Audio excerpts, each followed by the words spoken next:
Good morning, everyone. It's a pleasure to be here. My name is Maura Zara, and I'm a space law researcher at First Steps Legal. Today, me and my colleagues Tristan and Sifat Alag are here to present our work, Mars, Terra nullius.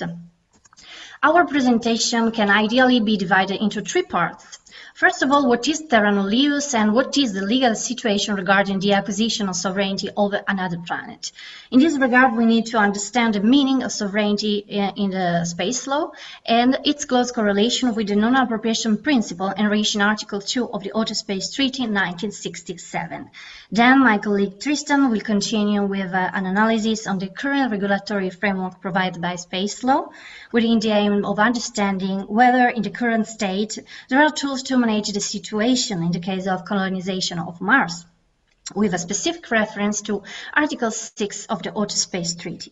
Finally, my colleague Sifat will explore the Moon Agreement 1979 to determine if this structure could be a starting point for the specific case of Mars. And she will conclude with a reflection on the thorniest aspect of the Martian regulation and the crucial importance of adequate legislation to avoid conflicts and continue to ensure peaceful use of outer space. So what is Terra nullius? In international law, this is a territory that has never been subject to the sovereignty of any state or on which any previous sovereign state has expressly or implicitly renounced sovereignty. The sovereignty of this territory can be achieved by occupation, although in some cases this may be a violation of international laws or treaties. It is possible to qualify as Terra nullius an area in which an effective exercise of sovereignty is physically and legally feasible. On the contrary, areas not suitable to the minimum degree of effective control, such as high seas, have the status of res communis omnium, or something common to all. The sovereignty of these areas cannot therefore be acquired by occupation. Territorial sovereignty requires a valid title over the respective territory. There are 5 particular modes of acquisition of title over territory, according to the customary international law: occupation, accretion, cession, prescription, and conquest. It should be noted that only 2 of them, occupation and accretion, are original means of acquisition. The others are derivative means because they imply the previous existence of sovereignty over a territory.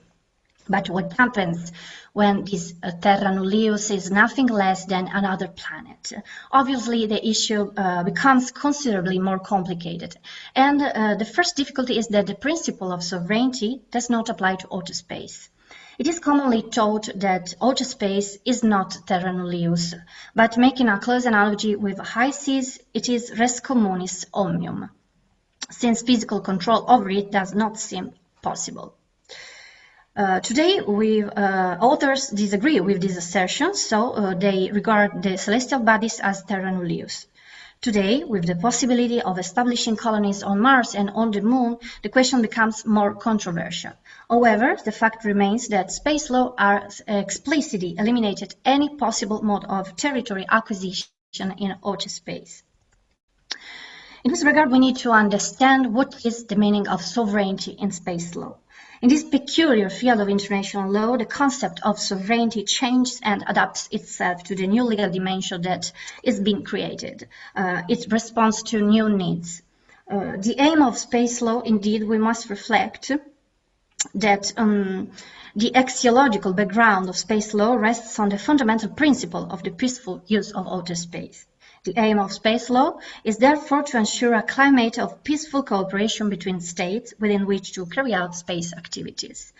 This purpose suggests the imposition of new limits to the principle of sovereignty, derogating so from its traditional conception to make the outer space free from claims of any kind, averting the emergence of conflicts that could have negative results for the entire international community. So we can say that community logic prevails in the editors of Outer Space Treaty instead the individualist one.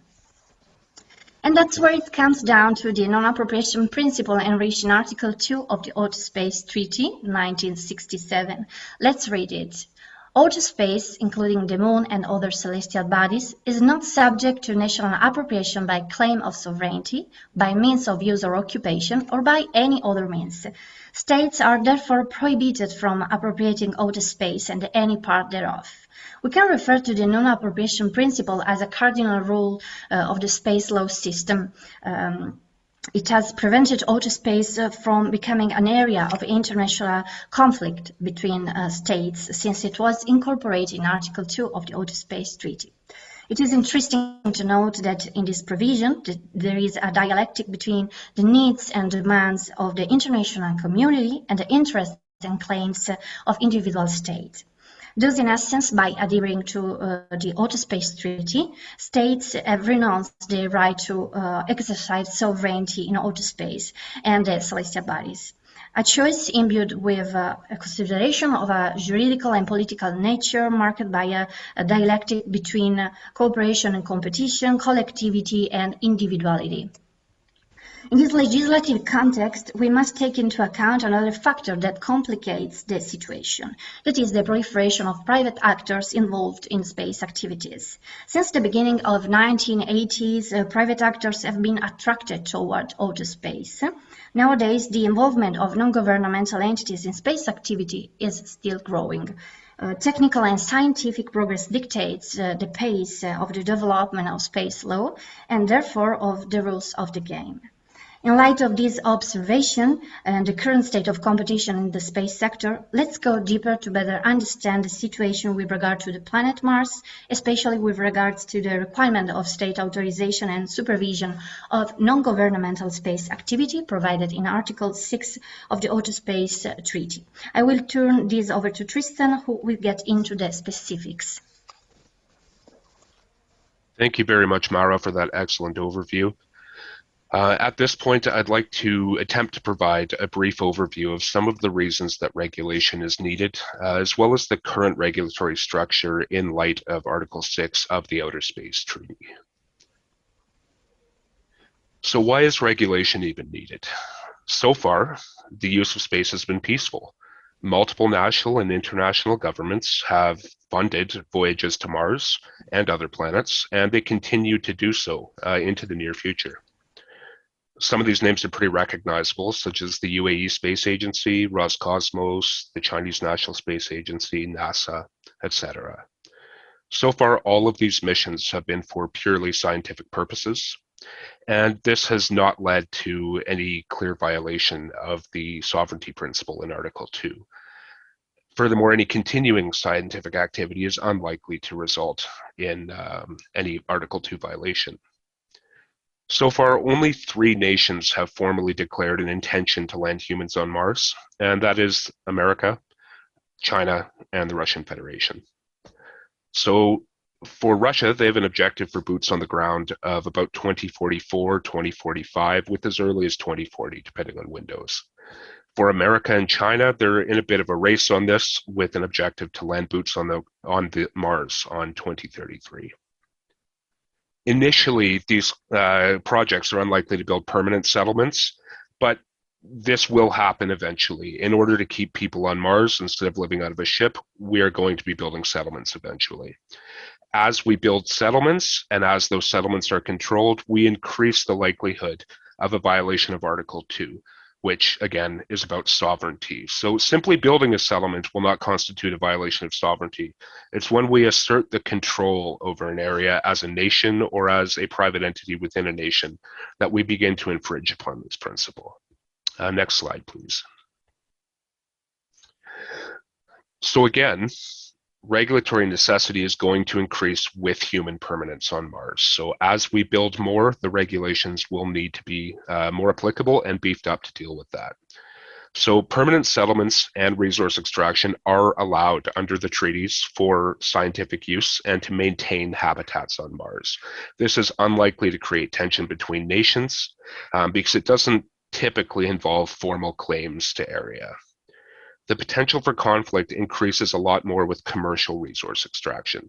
I think we can all provide examples of how money complicates matters. So even if we look to our own planet, there are many examples of how resource extraction has fueled conflict here on Earth. Next slide, please. So let's talk about Article 6. This is a key component of the current regulatory structure because Article 6 deals with the responsibility of nations for themselves, international organizations, and for non-governmental organizations or private companies. So some key points here are that states bear international responsibility and they share liability under international law. The moon and other celestial bodies are subject to the provisions of the treaty for any country that has signed and ratified it. Celestial bodies has been debated, that definition, but it's practical for us to assume that any body on which we can land a craft and feasibly extract minerals is going to constitute a celestial body regulated under the treaty. The treaty also regulates governmental and non-governmental organizations, so that includes private actors. That also creates a requirement for governments to supervise and authorize those private actors under a national regime. So this creates a need for national law. The responsibility for infringements of the treaty lies with any party that does infringe the treaty. So this can be a single nation state, potentially responsible for its own space program, or a private company that perhaps infringes upon any of the provisions of the treaty. Or an international cooperation. So if you had Roscosmos and the EU team up on an activity that was seen to breach space law, potentially Russia and the European Union as a whole could share liability. Next slide, please. So the current treaty structure is that there are 111 state parties who have signed and ratified this treaty and 23 states who have signed it but not ratified. There are some provisions within this to keep things peaceful. So Article 9 provides that state parties must consult externally where it could be perceived that they would be asserting sovereignty or breaching another provision. It also provides that other states can request consultation where they perceive that this may happen. Violations, again, under Article 6 can be committed by governments and private companies, but there is ambiguity here.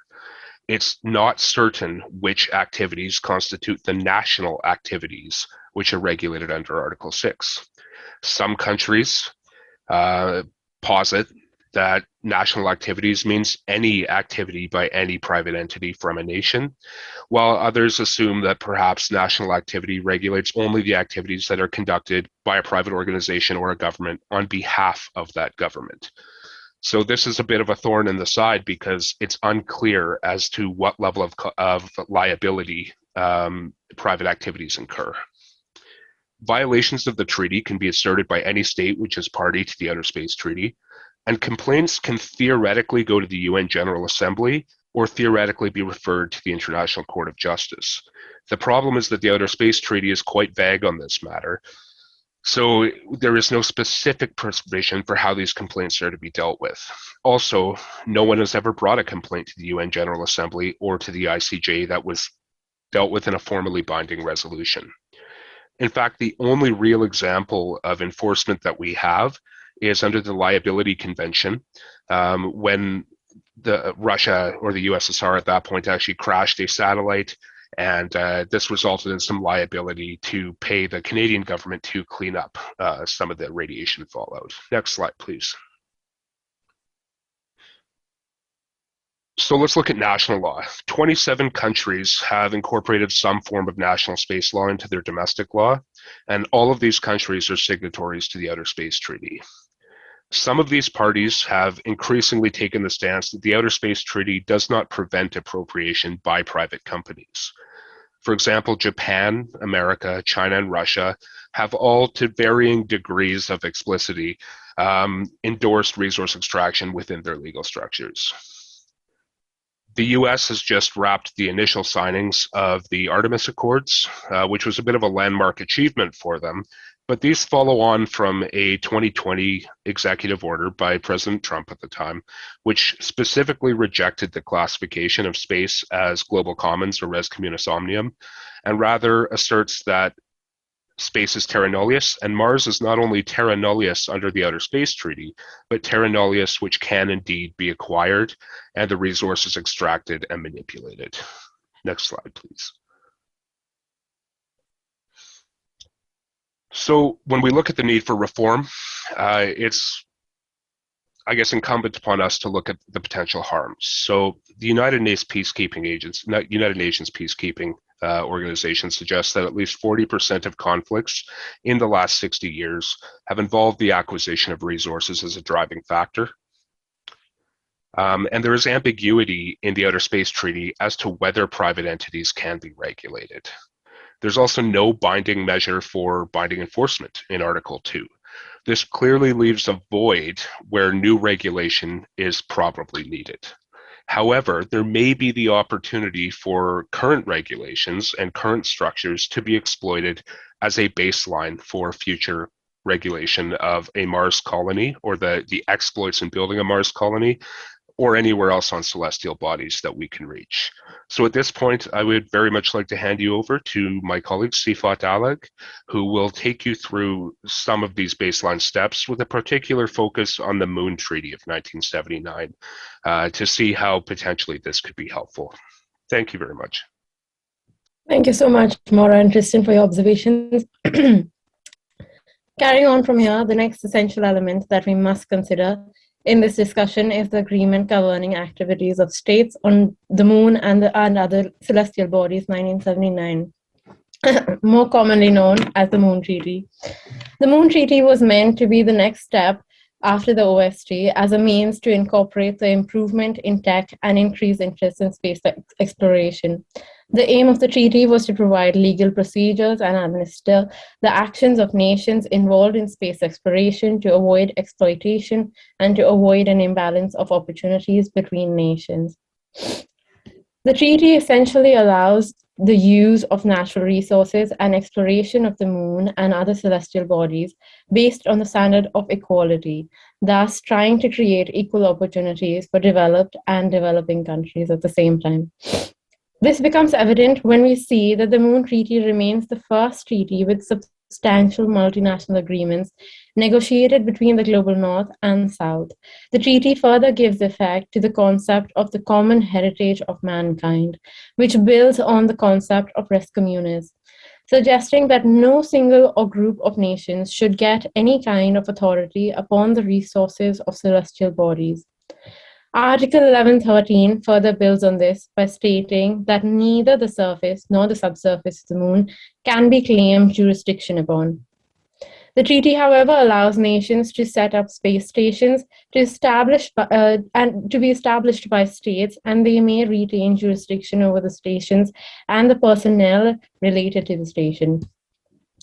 A question that may arise here is whether the space stations set up for long periods of time can be expanded into permanent structures in a manner that states begin to demand ownership over the area the station is set up and begin expanding from there on. This concern, although valid, can be tackled quickly by the provisions of the treaty as it sets in place frequent checks to avoid any situation like this. Article 9 particularly requires the state to inform the Secretary General of the UN about the purpose of the station, and it must not take this more space than necessary.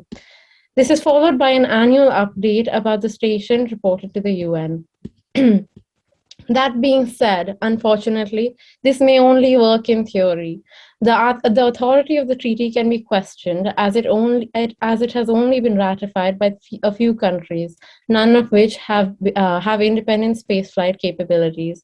India is the only nation with independent spaceflight capabilities to sign the agreement, but is yet to ratify it. Keeping in mind the distance of Mars from Earth, it would be quite difficult in the initial stages to keep a check on activities on Mars. We may notice authority from Earth quickly begins to diminish once things start picking up pace on Mars. The document attempts to reach compromise among the negotiating parties by relying upon the terms which are not authoritative enough. Thus, although the Moon Treaty attempts to create equal opportunities for all states, the lack of ratification of the treaty leaves the future of governance on Mars in a tricky state and may largely be dependent on who lands on Mars first. In conclusion, we can see the escalating interest in space by private and state-owned organizations has made governance on Mars a matter of concern now more than ever. To maintain the Terra nullius nature of Mars, cooperation from states will be of topmost importance, followed by reform treaties which are accepted and ratified by all, to ensure that the idea of equal opportunity becomes a reality. This would be the end of our presentation. Thank you everybody for listening to us, and please feel free to pop in any questions or ask any questions. And if you have any questions later on, you can also email us or send us a message on LinkedIn. Thank you so much for a wonderful and very interesting presentation. So we're going to enter the Q&A for a few minutes. We have about 8 minutes. And let me see if we have any questions in the chat box. Please, if you have questions, please put in the chat box. So let's see. Stephen Horton, I don't know if this is a question, but I'll read it out. The logic of the self-determination of people leads to a similar conclusion. Those who settle celestial objects other than Earth will form distinct societies. They will occupy distinct territories and will be the indigenous people thereof. As such, they will have the right to self-determination. The states they form will be sovereign over the territory they occupy. This will amount to national appropriation. Do you want to comment on that? That's a long statement. I'd be glad to take that on if we have time here. Yes, absolutely. Go ahead. Okay, so Stephen, I guess your question was actually in a couple parts here, but to start, I would indeed agree that at the point that any future Martian colony actually begins to become its own civilization, there will be a friction period, and at the end of that friction period, eventually, we will likely see an independent Martian society, which would certainly seek to break from, I guess, national sovereignty, or the global sovereignty, I should say, from the Earth. I think that that's far off, but probably inevitable. So that will take a large body of legal work, diplomatic work, and academic work to ensure that that is managed, because it's something that, while we have analogs to that in our human history on Earth, it's at a level that has certainly never been dealt with before. I would disagree, though, that the Outer Space Treaty is somehow nullified or void simply by the provision that it's been drafted on Earth and Earth is a celestial body. You're indeed correct that Earth is a celestial body, but the UN COPUOS, in drafting the initial provisions for this treaty, and the enactors of the treaty themselves, have made it certainly clear that this treaty relates to activities beyond the Earth, and that it is not nullified simply because the Earth could be deemed a celestial object. I think as far as the current international system persists, that being the United Nations, it is unlikely that that argument could be held. But I do think that there is room for new regulation indeed. I do not think that the Outer Space Treaty encompasses the entire body of regulation that's needed, and I don't believe that the drafters of the Outer Space Treaty even believed that at the time. What it was a meaningful step to ensure peace at a point where the Earth was first going to space in a meaningful way. And I think most of the nations involved, even the superpowers like America and China, while they may disagree on what regulatory direction we need to head in, they would certainly agree that these laws do need an update. Thank you for the question. Tristan. Thank you, Tristan. Maura and Sifat, would you like to respond to that statement as well, just before we move on to the next question? I agree with Tristan that, of course, there is a lack of legislation, and the question is really controversial at the moment, because some people think that Mars and the other celestial bodies are Terra nullius, others think that are res communis omnium. And I think that this is a starting point for a deep reflection about this issue, and I'm looking forward to see if legislation can be can find a solution for this issue. Yeah, I think Tristan and Maura have covered most of the points. I think this is a starting point, and there is a lot of thinking that needs to go into this, and we need to really bring together like there has to be a way to bring in legislation and go forth from there. Okay, wonderful. There's another question from Rob, and Rob asks, the Moon Treaty has not been signed nor ratified by the vast majority of countries. It is fundamentally flawed and rejected. You sound as if this treaty should be ratified, and it just won't ever. Why would you bring it up? I don't mind taking it. Yeah.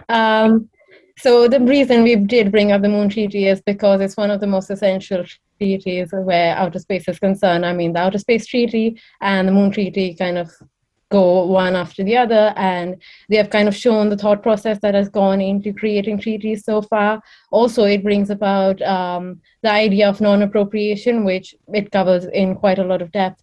I do understand that it will probably never be ratified since it has been out there for so many years by now, but it kind of shows where the thought process is coming from and what we can expect in the future where treaties are concerned.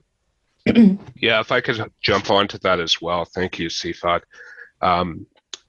Certainly, the treaty is never going to be ratified. And there's, I guess, a salient point for that right now is that ratifying the Moon Treaty in its present form would certainly undo a lot of the economic investment that is going on right now in the new space industry. And if there was only one nation that disagreed with that, it might still be accomplished in a meaningful way. But most countries that have the capability within the next 50 years to have a reasonable space presence don't value the provisions of the Moon Treaty. However, it should certainly be considered as we move forward. We may not be able to get to a point where we agree that no appropriation of space is possible or desired. I mean, personally, I even believe in space resource mining, but some of the valuable parts of the Moon Treaty also deal with equity, and same with the Outer Space Treaty. There are valuable provisions to talk about the equity of nations, and I think that really needs to be retained as we move forward. Just because one country doesn't have a space program at the level of a superpower doesn't mean that they should not reap the benefit of space exploration. It has been clearly stated by most of the nations in the world and by the UN that space is the province of mankind, and that is meaningful. That means that whether it's America or China or the EU going to space, Italy on its own, Finland, in whatever way, we need to find a way to reconcile that the benefits must extend to all on Earth. And so I think both the OST and the Moon Treaty provide the appropriate spirit for moving forward in that direction. Fantastic. I think that was a great point to end the session, and a wonderful, fascinating topic. And so thank you, everybody. We'll see you in the next session. Thank you, speakers. Thank you. Thank you.